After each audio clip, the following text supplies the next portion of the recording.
I do some advertising on Facebook, and one of the common pictures I use is a photo of one of the Meow's hands. And if you do jiu-jitsu, you know they've got big calluses on the ends of the fingers from playing a lot of spider guard, gripping the gi. And I use that because they're known to have really strong grips and playing spider guard, so it's relative for JitsGrips.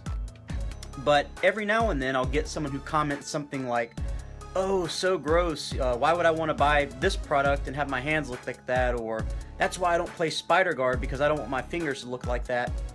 And for some reason, like, online trolls and things like that, people talking shit, it normally doesn't bother me, but those kind of comments for some reason do. And I was trying to think the other night, like, why did those bother me more than other things? You know, people just talking trash or trying to start an argument.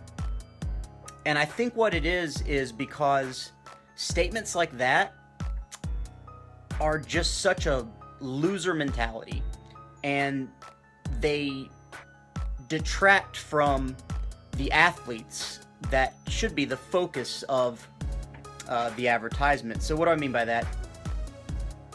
When someone says they don't want to use JitsGrips or they don't want to play spider guard because they don't want their fingers to look like a picture of the Meow's hands, well, let's get serious. That's probably not going to happen anyway. More than likely, a person who thinks like that isn't going to even come close to putting in the time or the hard work, and doesn't have the dedication and the persistence and the perseverance to train remotely close to enough to get that. So when you say stuff like, "Oh, I'm not going to do it because I don't want something like that," it's almost like you're brushing off that other person's accomplishments. And the same mentality can be seen elsewhere. It's like I hear people that will look at a bodybuilder and they'll say, "Oh my god, how gross, I would never want a body like that." Guess what, bitch? You're not gonna have one. You don't have the dedication to get a body like that. You don't just wake up one day and be like, "Holy shit, I look like a bodybuilder." It doesn't work like that.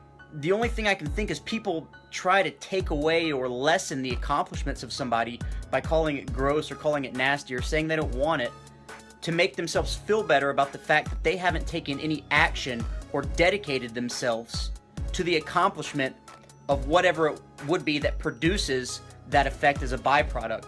And I'm almost more certain this is true because when I look into who's saying these comments, when I go to their profiles, or when I try to search for them on Google or YouTube, you know what I'm finding? I'm finding that the people that talk the most shit don't train at all. And if they do train, they train very, very little. So if you don't want to use JitsGrips, or you don't want to train in the gi, or you don't want to play spider guard, or you don't want to be a bodybuilder, more power to you. Like, the world could give a shit less what you do. But don't try to take away from people that do that and that have dedicated their lives to that lifestyle and downplay what they've accomplished because you have the loser mentality where you won't accomplish it.